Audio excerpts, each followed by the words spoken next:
Alright guys, well, it is another stunning day. I think I might start doing these only on stunning days. But today we've got an interesting problem to solve. So basically, this banister here is super wobbly, which means, I guess there's nothing inherently wrong with it, no safety issue, but it's just annoying. It makes the house feel more flimsy. So you can see down here, let me show you a bit about what's going on. You can see it's been fixed. This is probably was made over 100 years ago, I think. But take this off. So as you can see, the post is wobbly. So I've watched a lot of videos about this. I've watched a lot of videos and they all say different things. And I think the issue is that it depends. Obviously, there's a million ways you can maybe not a million, there's a few ways you can fix a newel post to a staircase. And I think each one therefore has a different fix. So I'm going to kind of have to go with my best judgment here. But I think the idea is this sounds pretty hollow to me and this seems pretty thick. And as you can see, this initial screw here kind of very poorly goes into there. So I think the best idea will be to screw through here and into this thick bit here. So I feel like that angle probably didn't make that much sense. But let me get a screw to explain. The idea is to drive a screw all the way through there and therefore into this board behind it. So, I literally bought such a long screw, but that doesn't even seem long enough. Yeah, so when I was in Bunnings, I thought these would be plenty long enough. You can see that there's only a few centimeters on this side of the post. But, I mean, I think it'll be fine, and it's kind of all we got. Honestly, is almost the longest that Bunnings had, so yeah, we'll just see if it works. Alright, in terms of what we're actually going to need to do this job, we'll need a few things. So a countersink bit just to kind of drill a hole for the screw to sit flush in. Then we'll need a long drill like this to kind of drill a long pilot hole. Then a screw like this to just drive all the way through the wood and into the kind of thing holding the step. Then we'll need these little wooden buttons to put on top of the hole that this countersink makes. And then we'll use the sandpaper to just sand down this little button so it's flat. So at this point I was just using this right angle triangle thing for the first time to try to measure the center so that I basically make sure that it was aligned with the step in the back and in the middle of the post. But then I noticed something a bit worrying at this point, which was that there was nails kind of coming already through the post to where I wanted to drill. Alright, so I've just found something slightly concerning. Basically, as I was feeling around how far in this went, I found like a nail going horizontally, or like on an angle. Can't probably see it. Anyway, there's a nail going horizontally from here to here.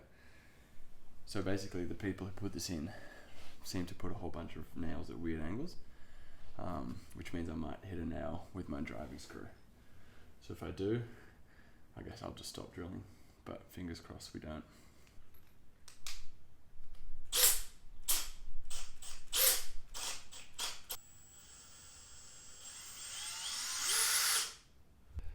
My dad wasn't happy with no glasses last video, so there you go, Dad. Glasses on.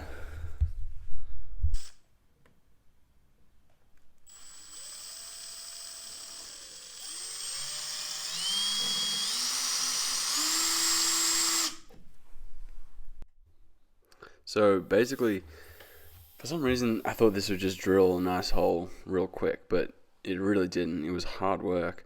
Maybe I was using the wrong drill bit, but yeah, basically I went two hands at one point. I was pushing my back against the wall, trying to just, anything really, just to try to get it in, but it took a long time. As you'll hear me say in a moment.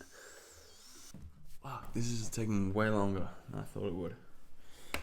Neck hurts. So basically condensing about maybe 10 minutes of drilling into a few seconds here.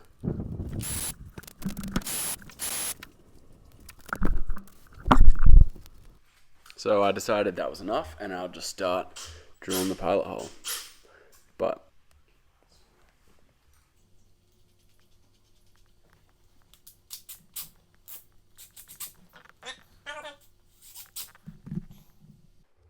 so this part was pretty simple. The only hard thing was just to make sure that I drilled in a horizontally level line.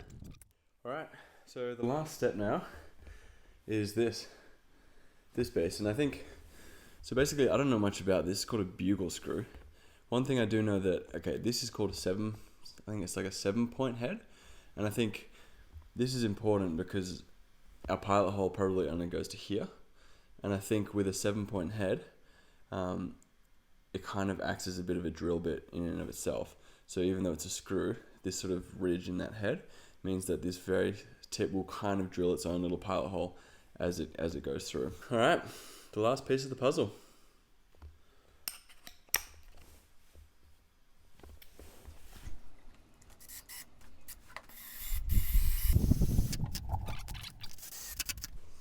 So at this point, I drilled about half the screw in, and it was still wobbly as hell. So I was getting pretty concerned that this whole solution would just completely not work.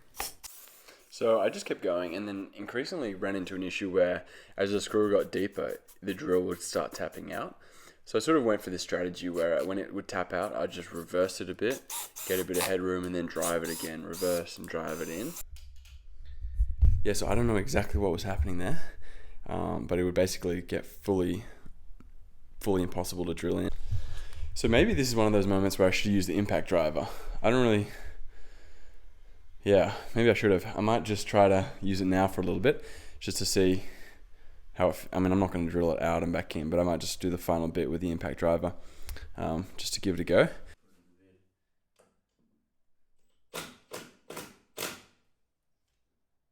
Alright, well, somehow I forgot to fucking film that bit. But the impact driver was considerably better. It just instantly like torqued it straight in there. And now I'll show you. It's super deep in there. Damn, look at that nice red lighting. Stained glass, man. You gotta have stained glass. Alright, well, I was a bit worried there at one point because this went in so easily. I thought this wood in here would just not hold the screw properly, but it did. And I mean, there's the tiniest bit of movement, but that's more or less the same force I was putting in on the start. And I think some of the movement comes from, higher up here as well.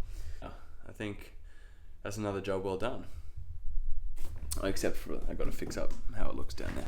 So then with the screw in there pretty deep, I just had to fill up the hole. So I used one of those little wood plugs, sanded it down so it would fit remotely in the hole, and then the good old hammer.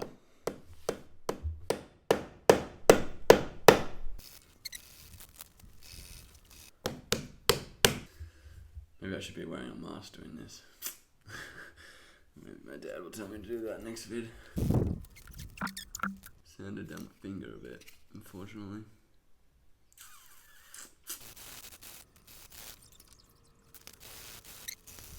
Holy fuck. Holy hell, this is taking a while. Whew.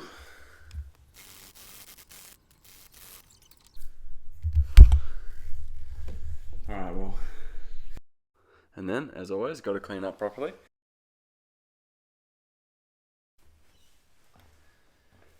Alright, well, there's a few things I would have done differently.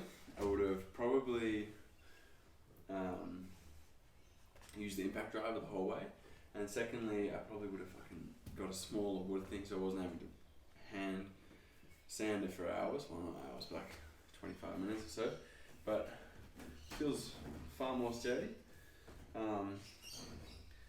I'd say that's project 2 done. Thanks for watching, and come back and we'll fix something else soon. Peace.